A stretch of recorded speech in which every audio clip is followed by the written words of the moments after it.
gentlemen, and thank you very much for having me today. I'm going to basically talk about Alzheimer's disease, but I just thought I'd give you a little bit of facts and figures first.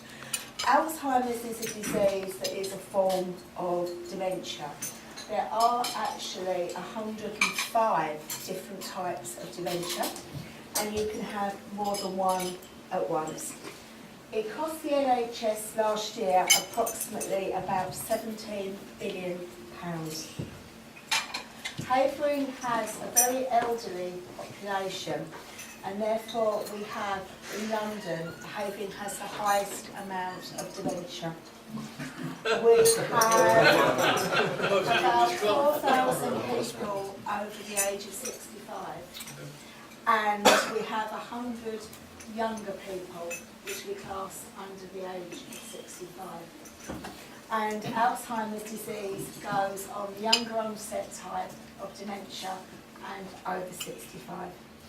Currently in Britain we have about 750,000 people with dementia, and about half of them have Alzheimer's disease.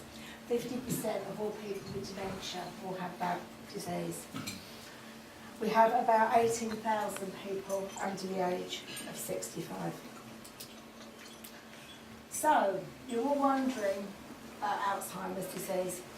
Alzheimer's disease was found out about in about 1905, and it was actually found out by a gentleman called Louis Alzheimer. And he was a German GP. And he noted that in some of his older patients, they were beginning to lose their memory. And he wanted to find out why. So basically, he was quite basic in his techniques. He did wait until the poor people had died, cut off the top of their head. I know we're just eaters, so I won't go into too many gory things, and had a look at their brains. And we do know that from the outside of your brain, we can actually begin to tell whether you've got Alzheimer's disease before you died. And basically, it's because the brain shrinks. It shrinks up to a quarter of the normal size. So that's often a start sign of it. You can actually get Alzheimer's disease in your 50s, and you can get it right through to your 80s. If you're worried about your age, gentlemen, I'm not going to ask you, but if you're 40 to 65, the chances of you getting this type of disease is 1 in 1,000. So it is actually quite rare. 65 to 70, well, slightly more at a risk, 1 in 200. If you get to 70 to 80, well, 1 in 50. I'm going home to lie down. Mind you, he forgets where he lives. That's the sign. That's the second sign we're going to talk about in a minute. And if you are over 80, it's 1 in 5. So 80% of the population will be fine. It will only be 20% of the population. Now I've totally depressed you. We'll carry on. So basically then, Alzheimer's disease tends to start in the short-term memory part of the brain, and it will work its way through. We tend to find that what is actually causing it is what he found was there is an abnormal protein within the brain. Now we don't know why it's there, and we don't know what causes it.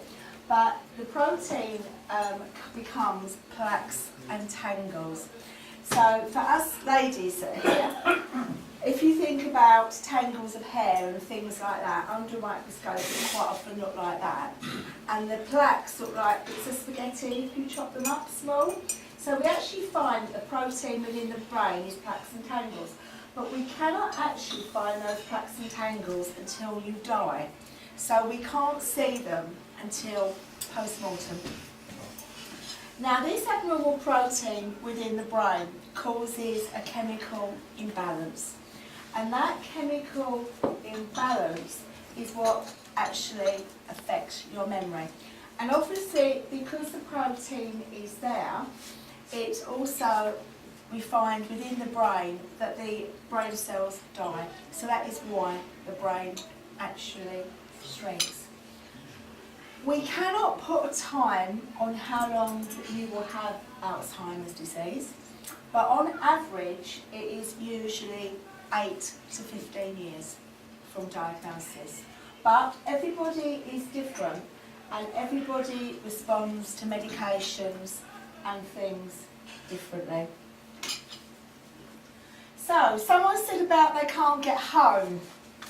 That is actually one of the signs. So what are the signs of Alzheimer's disease? One of the most important signs that we find with our people is that they have the ability not to remember information that they're recently given. They will not be able to remember it 5, 10, 15 minutes later. You have problems doing basic tasks. Say for example, gentlemen, you're at home and you want to go from your living room to your kitchen to make a cup of coffee. You actually think it's quite easy, but when you think about it, you've got to walk across the room, walk into the kitchen, find the cup, find the kettle, fill up the kettle, find the milk, find the coffee. It's a pattern. And quite often we find one of the first things in people with Alzheimer's disease is they cannot sequence things. So what happens is they walk in the kitchen, come out there, get the coffee, put it down there, and it's what happens next.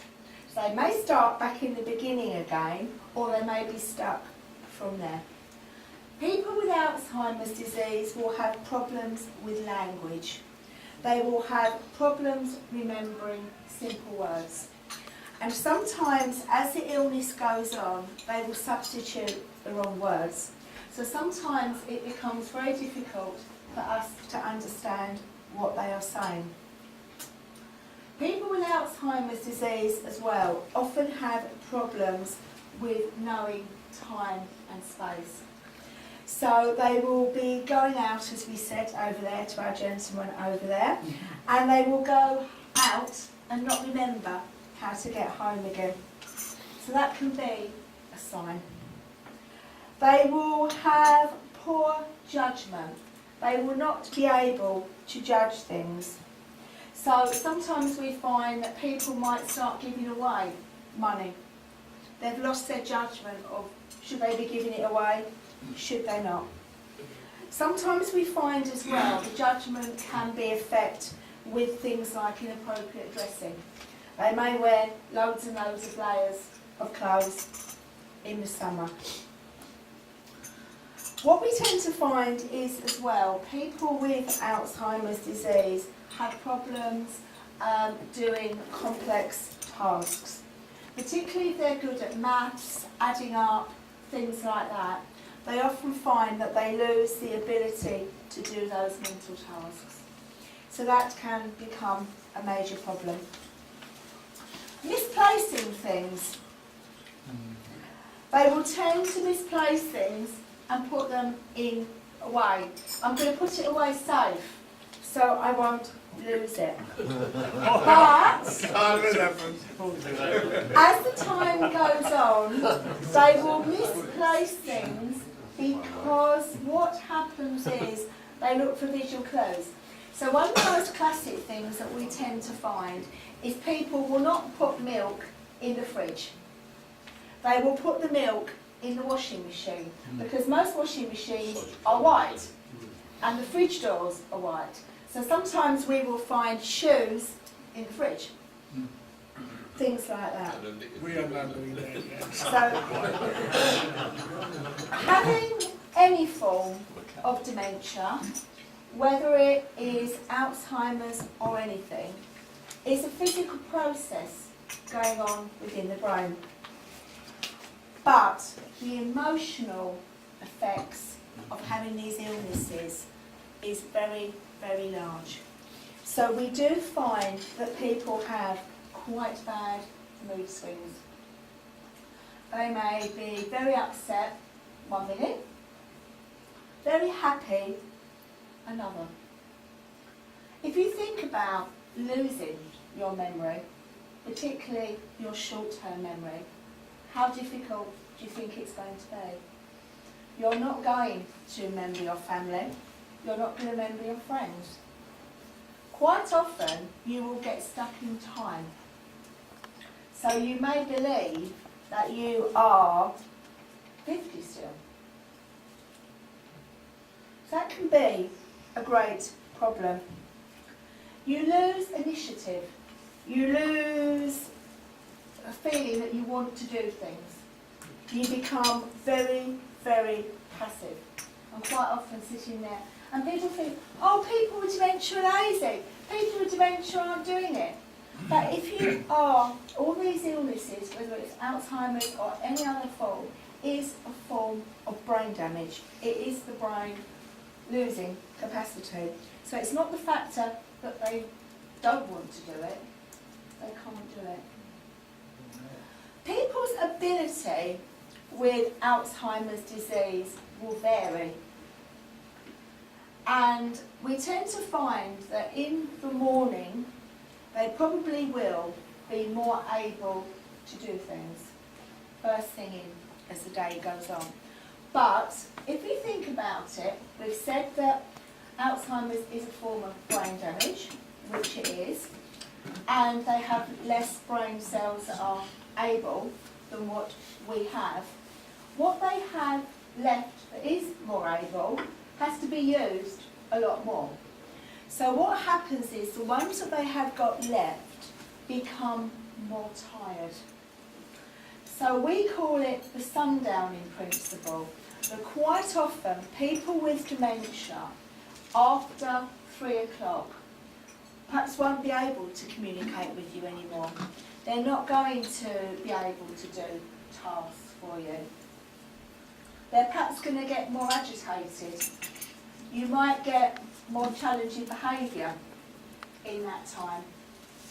And one of the classic signs we find in more advanced dementia is us women will always want to go home, find our children and bring them home from school. And we always want to cook tea, do things like that as well. Quite often with Alzheimer's disease as well, people lose the ability of knowing time, as in reading a clock, things like that. People with Alzheimer's disease will lose the ability to read. So quite often they will live by the natural clock. So you quite often find that in the summer they want to get up at 4 o'clock in the morning because the sun is already up, and they'll be quite happy at 10 o'clock at night. But in the winter, you'll probably find when it gets dark about 5 o'clock, everyone wants to go to bed. And that is because they can't read and they're doing it by the natural clock. We also find with Alzheimer's disease as well that people sometimes will overeat because they've forgotten that they've eaten.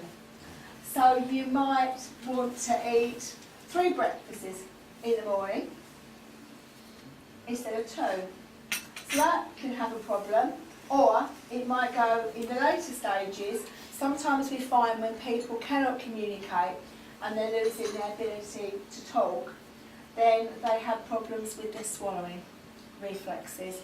So quite often then they will have problems with swallowing and talking, quite often go in hand to hand. We're finding today that Alzheimer's disease, we always used to call it a single dementia. But now we are finding in the last 5 years that there is a new type of dementia coming out. And that is called mixed dementia.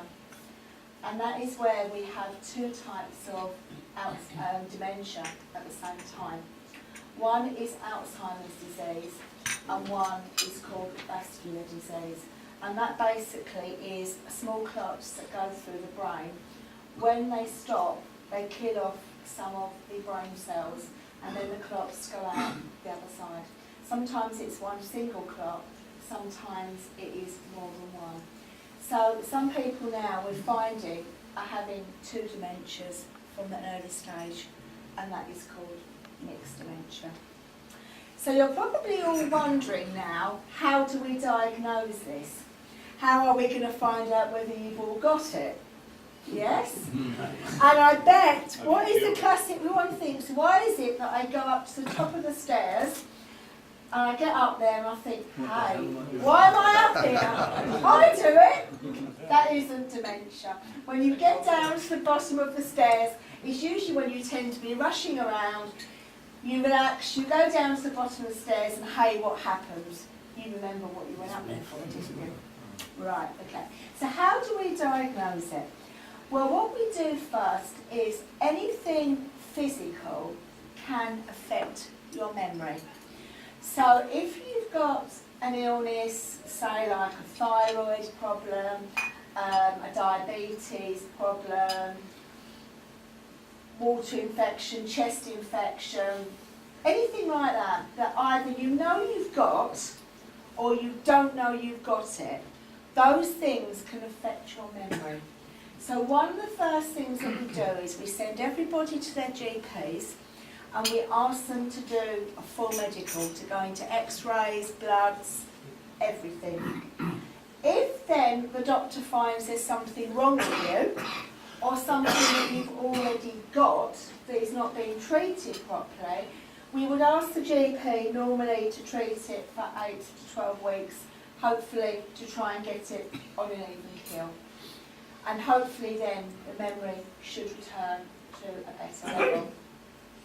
If it doesn't, then this is the bit that quite a lot of the public don't like, because dementia and Alzheimer's comes under the mental health field.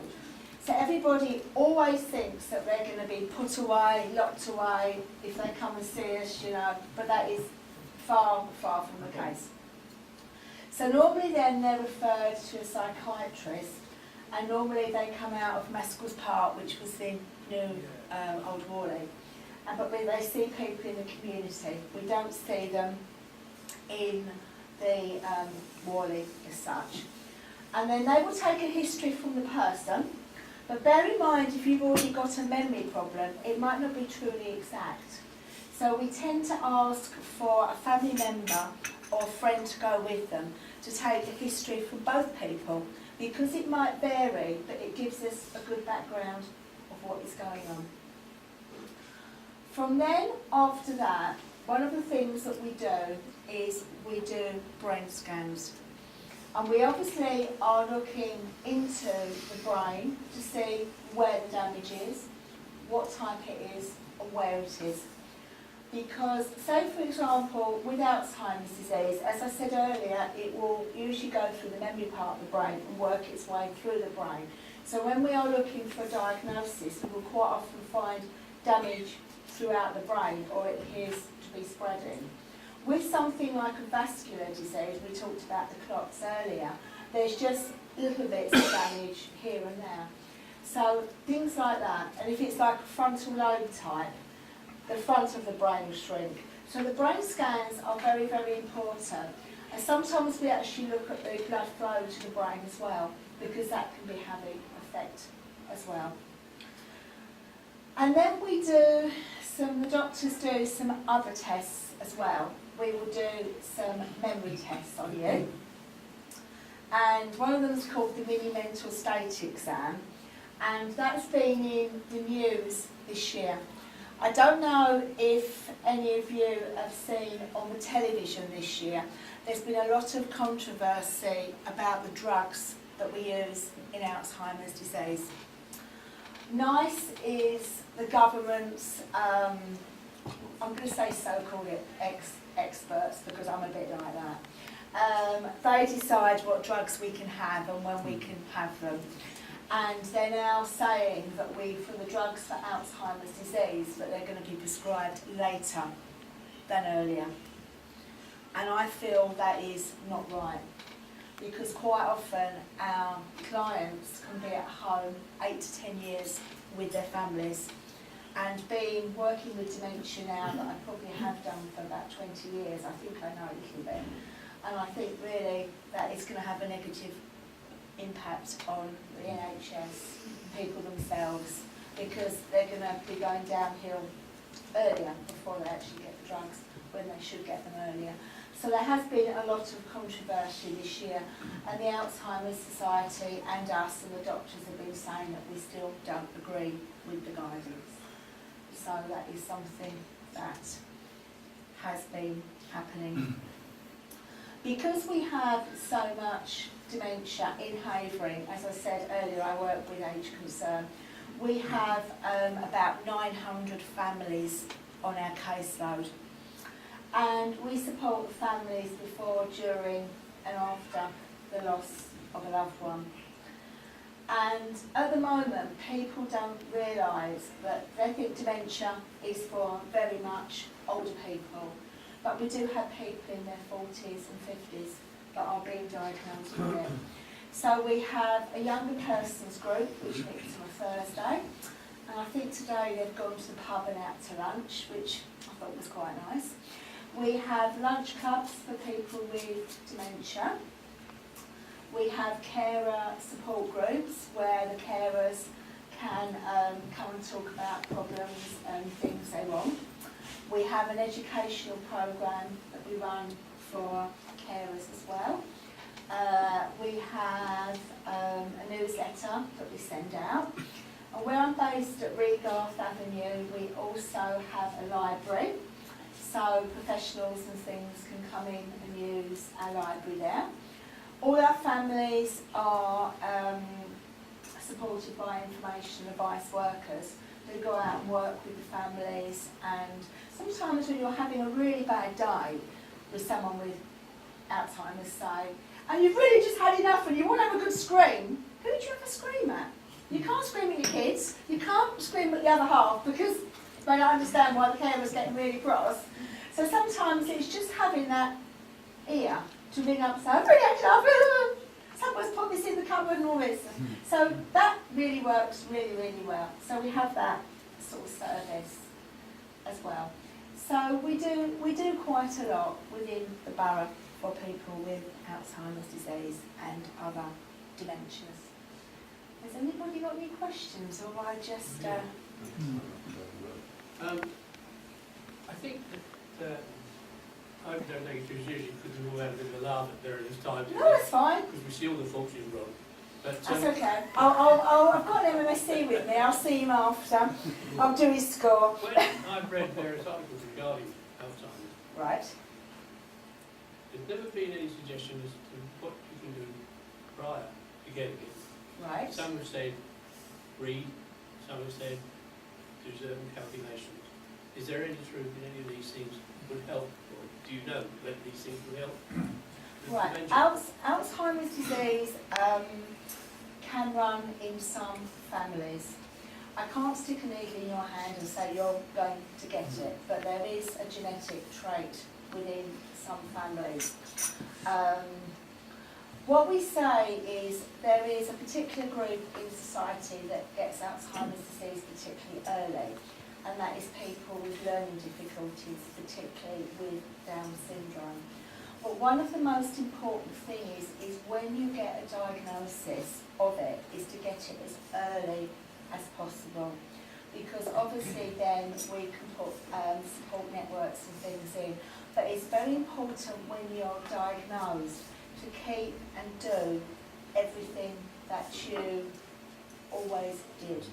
But it's always about having routine, and it's about having consistency. Because people with memory problems don't like change, don't like anything out of the ordinary, things like that. So that is very, very important. Thank you. I mean, brain training and things, you see all this Nintendo DS and all these things as well. And people think, is Alzheimer's disease just for people that are brainy? And I would say to you, no. Alzheimer's disease goes right across the spectrum. It doesn't just hit people that are brainy. As I've said, there's more of an incidence in people with learning difficulties and Down just because their brains tend to age earlier. But really, it's about when you've got it, it's about dealing with it, then keeping routine, consistencies, things like that. The other thing that's quite important is with somebody with Alzheimer's disease, if they suddenly appear to be worse, everybody always thinks it's the dementia. But if it's a very sudden change, it's usually due to a physical thing like a water infection, cold. They can't always tell you those sort of things. So it's very important to get them back to a doctor, because quite often those things can be treated and it may go back again. Excuse my back, He's gentlemen. forgotten what he got up. With a huge subject like that, you obviously didn't have time to cover everything. But two things that I'm particularly have in mind are the restlessness, where they never rest. They're always up and down, up and down, up and down. Maybe from in front of the television and going out to the kitchen 30 to 40 times in 10 minutes, which is very wearing. And of course, following from that is the carer. And as you well know, the carers have as much problem in time. And it's very, very hard work looking after somebody with Alzheimer's. I know, excuse me, I know age concern helps tremendously, and the Petersfield Centre, which I used to go to with my late partner, does a great job. And it's amazing what can be done to help out, because during the time that the person has Alzheimer's, quite often they're contented in a way because they don't know what they're doing. But the poor carer has to watch for 24 hours a day. And that, I mean 24 hours, as you well know. The middle of the night, middle of the day, it doesn't matter where or when.